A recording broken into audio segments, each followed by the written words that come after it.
What is up? How's it going? It's me, and I actually got the phone working again, so compatibility issues have been resolved, and I actually got a fairly lengthy video for you today. Also, we're catching up on some of the stuff that was missed when there were supposed to be vlogs recently in previous weeks when I was having all kinds of issues, but now I got a lot to show you actually. Doing a nighttime vlog for the first time in a while. I usually go for the natural lighting. Anyway, who cares? Welcome back to the vlog.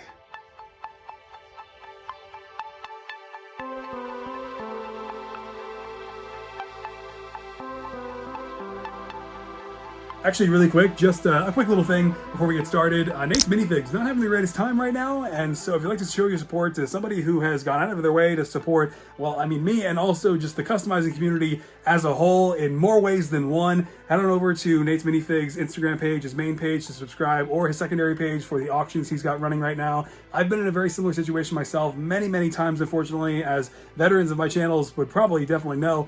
And it's never fun having to go through any of that. But yeah, I just wanted to mention that really quick before we get started, because I mean, there are so many figures already that I wouldn't have been able to make without him and his amazing work. And that goes for a lot of other customizers in LEGO community. So just wanted to mention that. But this next segment, a huge blast from the past to an iconic showcase from 2014. I originally tried to do this in a vlog that didn't wind up coming out a few weeks ago because of all the compatibility issues I was having. But now with those out of the way and resolved, as you can see, I busted out the original Amazing Spider-Man 2 showcase minifigures and builds to make this edit back there with the new Peter 3 custom Andrew Garfield suit from the Amazing Spider-Man 2, now completed and included in that new design that was debuted with the integrated suits showcase. But more so than that, I was pretty hyped just to pull these out of the archive. Of course, I always have them around, just never really in plain view, or certainly never able to use them for anything new.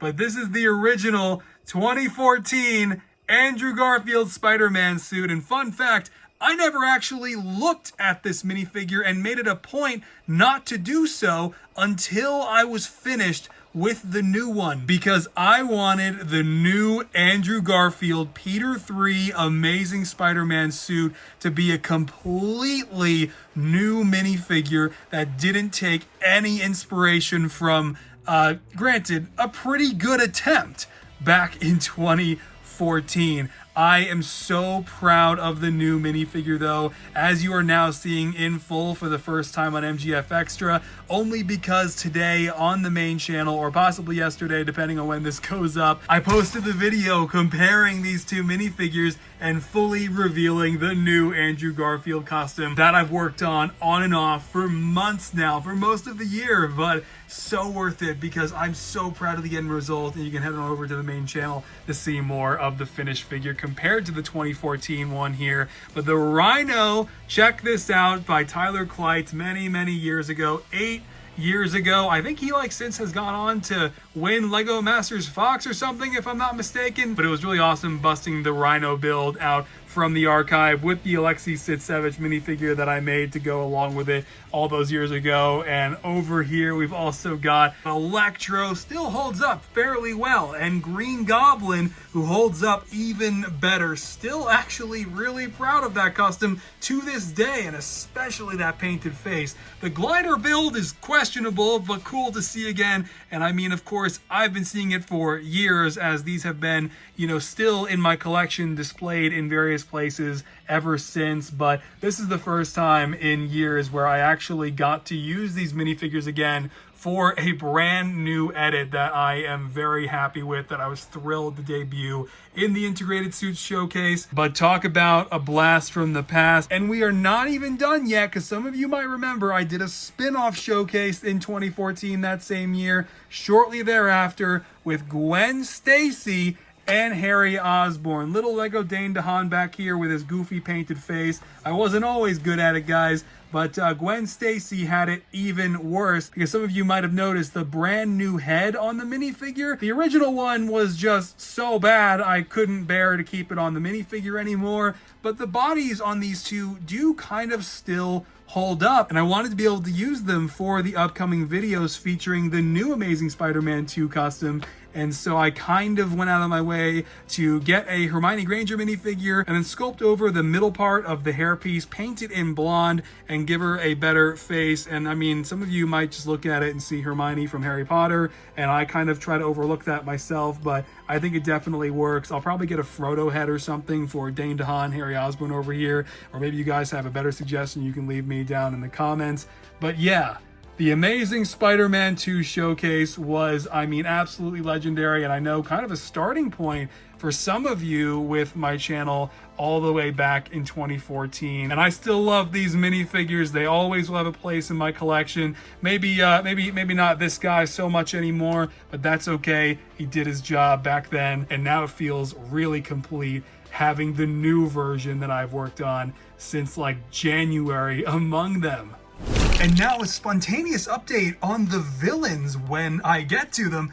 You can see here, I just got in a bunch of new parts from Tuminio over at MicroMe, of course, and these are the parts that I will be using for my custom Electro, these new, brilliantly designed and well-produced elements that he is distributing for the character on his site. And he was kind enough to not only allow me to separately pick up one of his Electro hair pieces that has the actual transparent printed lightning a part of the piece, and he also threw in a separate clear one, but to also get the unpainted versions as well, because the unpainted versions come as one solid kit, and so this should have come as like a gray or I guess a clear piece here that I then would have painted, but Min actually did include the trans yellow version, which I really appreciate. I am so excited to work with these parts when I get to make my custom Electro. I mean, at this point, with the ideas that I also have for Doc Ock,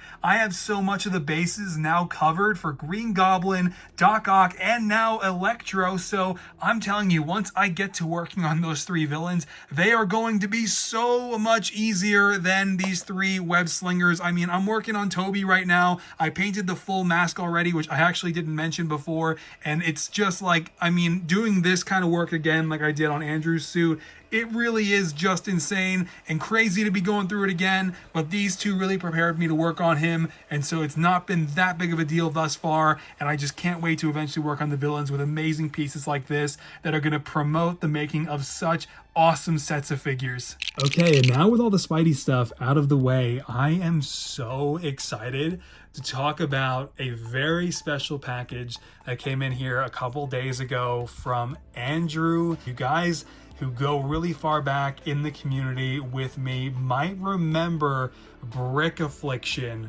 one of the best customizers in the community and one of my biggest inspirations in my earlier years, who I got to meet at Brick Fair in person several times. One of the most talented guys that ever hit the community, came back full swing. He's been doing some awesome Last of Us dioramas here or there in the last couple of years, but just recently he's been working on relaunching Brick Affliction and came back with a full new store and one hell of an assortment of really amazing parts that I never thought I would see anybody produce. Okay, now, man, this is just so crazy now, having it all laid out in the frame.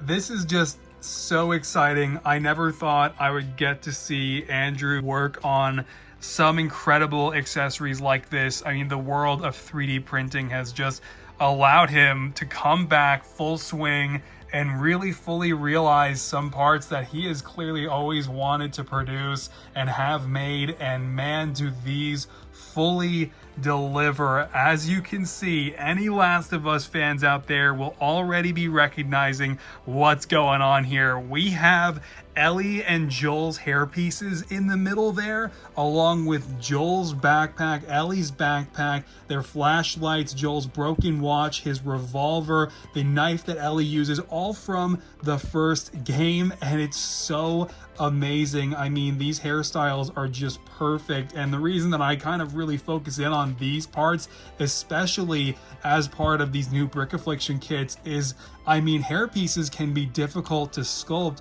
and I always knew that eventually one day when I would want to go back and make proper Last of Us customs, those hair pieces were going to be probably the #1 challenges, and now those challenges have been virtually eliminated for when me and a bunch of other people make these figures now. But also you can see we have the shorter legs modeled for Ellie and printed in resin as well. Look at that. I mean, that is just so impressive and so cool to see done. And what's really awesome too is, even though from what I understand, a lot of designers came together to work with Andrew on this, these all still maintain his original style that I remember from all those years ago, right? With the smaller accessories, kind of the more rounded off feet. His style really still shows through in all of these new printed accessories, and it's just incredible. But as we move on to the right now, you can see this kit is Ellie's from The Last of Us Part 2. And I mean, come on, man. Not only do we have Ellie's Last of Us 2 hairstyle here, but we also have the knife yet again, Ellie's backpack now molded onto this back piece, and also her clothing on the front printed as a separate piece. You have the sleeves printed, you have the little mini gun holster there, the bracelet, you even have a pair of legs also printed for her as well. Check that out. Obviously the normal height though, because Ellie grew up substantially between The Last of Us 1 and 2. Also you have this pistol, right, the submachine gun with the suppressor, which is really awesome, and that revolver yet again. More so than that, one of my favorite people ever, Andrew over at AV Figures, actually worked on this to print some legs for Ellie too. Check that out. My buddy over at AV Figures designed and printed those. How rad is that? I mean, oh my god, that is just such a cool addition and really makes this extra special for me. But also, these are really cool. You have decals included for Ellie's tattoo,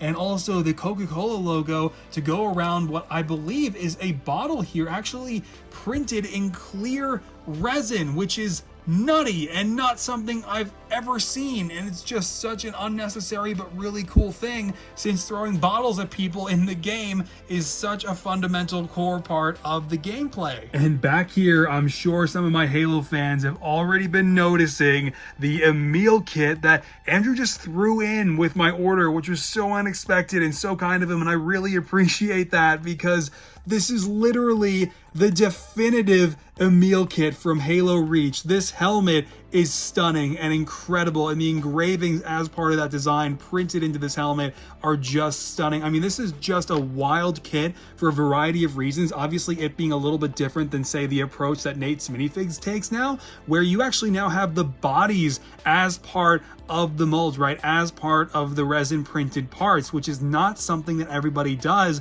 but is definitely an approach that still does work if you prep the parts and everything. And you can see Andrew already did a little bit of that himself by sanding off some of those marks that come from the supports with the printing, and I just am so impressed with the design work and just how well it all came through with these really cleanly printed parts. And sometimes, man, I just can't even understand stuff like this. Look at this arm fully printed, and then you have the kukri knife actually printed on there as well, and I'm pretty sure that's all one piece. How someone goes about 3D printing such a fragile piece like that is just beyond me, and it's just so amazing looking. You have the hands in there too, and just, I mean, this is only some of what Andrew returned to the community with to offer on his new store. Brickaffliction.squarespace.com is the current store link, and I mean, he's got Dead Space kits, Boba Fett kits, separate pouches and stuff. The freaking Rat King from The Last of Us 2 is a crazy one on there, and I mean,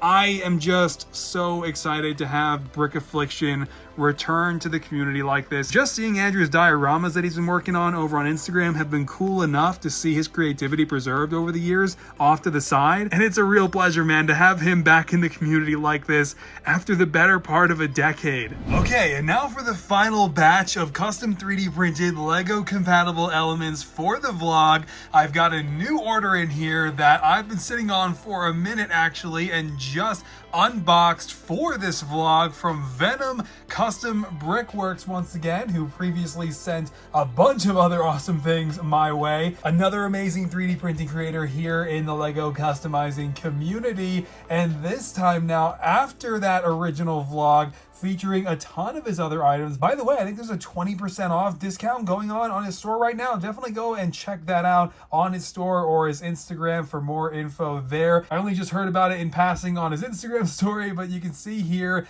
this has to be probably one of the most exciting 3D printed elements I have ever shown on MGF Extra, because these are custom designed and 3D printed heads of Darth Plagueis, my favorite Sith, who is so underrated and so underrepresented. Absolutely one of the greatest, the greatest Star Wars novel of all time. Highly recommended. Even though it's technically considered Legends, it is the greatest Star Wars book ever released. So amazing and so comprehensive and so well written over 5 years, over 10 years ago now, by James Luceno. And I just kind of floated the idea to Venom that maybe this is an alien head that could be added to his already large roster of them on his site, and he had somebody design it. I'm not sure who, but it's just, I mean, so well done, and definitely not quite a Lego style, so there might be some modifying on my part,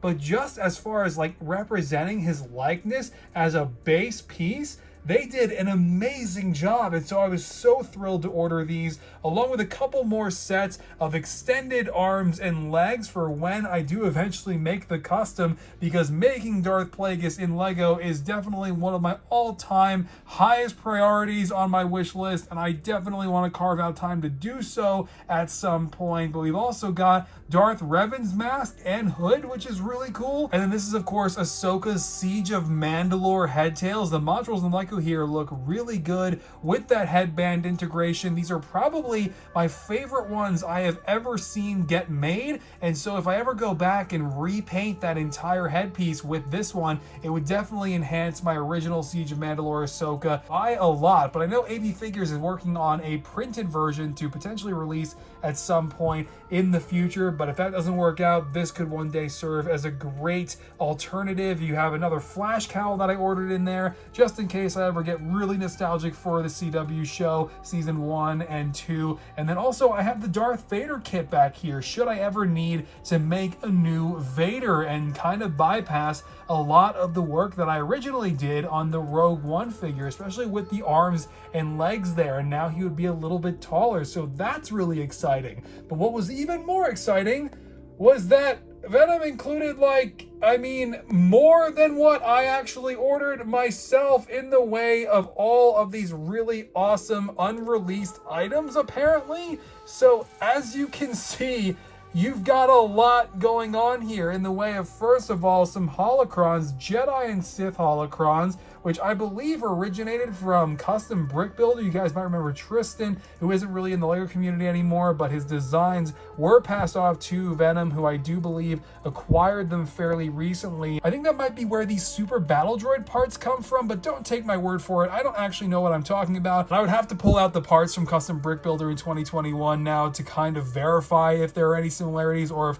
any of those designs are being used here. I don't actually know, but you can see we've also got a Two Tubes head, my fellow partisan colleague. Check him out, man. Freaking awesome. Never thought I would have a Lego version of this head. And if I ever need to make him in Lego, maybe for the new Andor series, he would go great with my custom Lego Star Wars Sig Fig from Obi-Wan Kenobi. We have two Bausch heads, which are really awesome. Two different versions, it seems, which are very cool to see. Two different designs of. Not quite sure what the difference are intended for, but still very cool. Some awesome alternative Mandalorian helmets. Very surprised these spikier bits didn't break off in the shipping, which is really cool to see. Not sure where this blaster comes from, but that looks pretty incredible. And yeah, also with these Super Battle Droid parts, of course, the fully articulated Super Battle Droid, you also have the rocket arm alternative option. And I don't actually have the Super Battle Droid here, or of course the iconic droid that was introduced in the Clone Wars Season 6 back here, and also now the Bad Batch kind of assembled, because usually with 3D printed articulated droids and stuff like this, you kind of usually want want to sand down the ball joints carefully, just a little bit, to make sure that everything connects nice and seamlessly without breaking. That's why I always leave these parts disassembled until I properly prepare them myself. But you have the droid commando back here actually assembled already, which is so cool. I mean, because you can see him standing up in his fully articulated glory. I won't be bending him or anything right now, but you can see where all those joints are. That is a fully articulated droid commando. I think Custom Brick Builder did these last year as well, if I'm not mistaken. Again, I'm not sure if they're the same ones. This one looks slightly different, but I could be wrong. But it's still so cool to see again. You also have Vader's lightsaber thrown in the mix, a little baton there, and also a riot shield. Awesome to see riot shields continuing to pop up. But one thing that I think is so cool that I definitely have not seen before with the little Bad Batch droid 3D printed is the actual like grip with the handlebars, and then this little clear prod, like this little clear pull to have him kind of standing or in a floated position for display. That is an addition I have not seen before with this droid 3D printed in Lego. And now with the recent Bad Batch sets coming out, that is definitely a companion piece that you'll want to pick up and paint yourself. I mean, there's so much potential with these parts that Venom Custom Brickworks has been producing. And of course, Nate's Minifigs, Tuminio, Microme, any of these 3D printing creators who I am always so happy to support, because they're making the lives of customizers so much easier. And of course, huge thanks to Venom Custom Brickworks for sending all of this my way. Links to his store and everybody's stores will be down in the description below. I have been so thrilled to finally show these to you guys. Just some amazing work on display here, and I absolutely cannot thank him enough for actually producing the Darth Plagueis heads. This is, I mean, dude, I can't tell you how excited I am to work with these. Also, I forgot this crate. Check this out. It's a freaking 3D printed crate. I don't know where it's from, but with a little bit of sanding, you definitely paint this up. Could be a sick prop for any display, any Star Wars display. Hell, even a Marvel display with the way this thing looks. This is cool. Now we're coming up on the end of the vlog, which means I got some random action figure stuff for you that you definitely don't care about. Starting with the Arbiter from Halo 5. This is actually the Jazzwares version, because I missed out on the Mattel version. I don't like Halo 5, but I did like how they portrayed the Arbiter, even if the Arbiter couldn't have been bothered in the story to be in the story. You can see this figure, while it is very much out of scale with my primarily McFarlane-based collection, my classic collection, when McFarlane was doing all of the Halo figures for all those years. I really am not fully committing to Jazzwares figures, but I will certainly pick up characters like the Arbiter that McFarlane never got to do themselves, or anything else from Halo Infinite that might kind of strike my interest. This was a non-negotiable for me though. It's total, I have no idea where it's gonna go, but it's awesome. But now all the way over here, I set up a new Star Wars The Vintage Collection wall, because these are some of my absolute favorite card backs ever released for the line that I just kind of wanted right there in my face, in my room here, so I could always look at these, because they're so amazing. And most of these figures are still sealed in the card back, right? As I like to keep most of my figures, and especially vintage collection figures with their iconic card backs that they're known for. The only ones that are actually repacked by me is Darth Malgus here, and then the Old Republic Trooper, the Havoc Trooper. These are from 2011, and I just have kind of always maintained these packagings. I've always hung on to them, and basically hung them in various places over the years, and so they look amazing here now, complementing the new re-release of Shea Vizsla. Check that out. Just recently came in, a figure that I actually missed out on in 2011, now also among the various re-releases from that era that Hasbro have been doing in the last couple years, like actually Ahsoka here, who is also a re-release from the 2011 version with that same card back now, all these years later, with the figure updated with better face printing, and it's just so cool to see, especially with Shea Vizsla, because I never got that figure all those years ago. And honestly, I'll probably get another one to have as a loose version on like a Legends collection shelf somewhere, because I do actually have duplicates of the Havoc Trooper now, who were also re-released, and I got multiples of those to actually army build if I ever wanted to. And so I just man, I wanted to show you that because it's just so freaking cool. Actually, I'm getting in more Mandalorians to add to this wall, but I'm kind of like out of space. I got in the new Mandalorian Super Commando Captain from the Clone Wars. So excited for this one because they complement the Siege of Mandalore Maul perfectly. I have no idea where he's gonna go though. So across the room though, I actually do have the regular Mandalorian Super Commandos for Maul that also came out recently, already stuffed behind my Siege of Mandalore Hot Toys figures. But yeah, I mean, they are just so perfect for the Siege of Mandalore Ahsoka and Maul, and I'm just still so grateful that Hasbro, even though they mess up quite a bit, and especially Hot Toys, have been making so much for the Clone Wars these last few years. All right, that's it. Like I said, big vlog. I hope you enjoyed having a look at, I mean, this wide variety of 3D printed elements across the video, and also the Amazing Spider-Man 2 showcase. Kind of revisited it a little bit in the beginning there. Of course, links to Minio, you know, Micro Me, of course, Brick Affliction store that's back up, along with Venom Custom Brickworks and Nate's Minifigs, and everybody will be down in the description below. Make sure you go and check out their sites and support them if you can, if you find anything that you're interested in. They are, I mean, really doing the Lord's work for customizers in the LEGO community, as I always say. And with all of that, I'm gonna go. This is gonna be a lot of editing. I'll see you in the next vlog, hopefully sooner rather than later, and I can actually maybe get back on a somewhat weekly schedule again. I don't know, but hey, at least we're still vlogging. I'll see you next time, okay? Bye.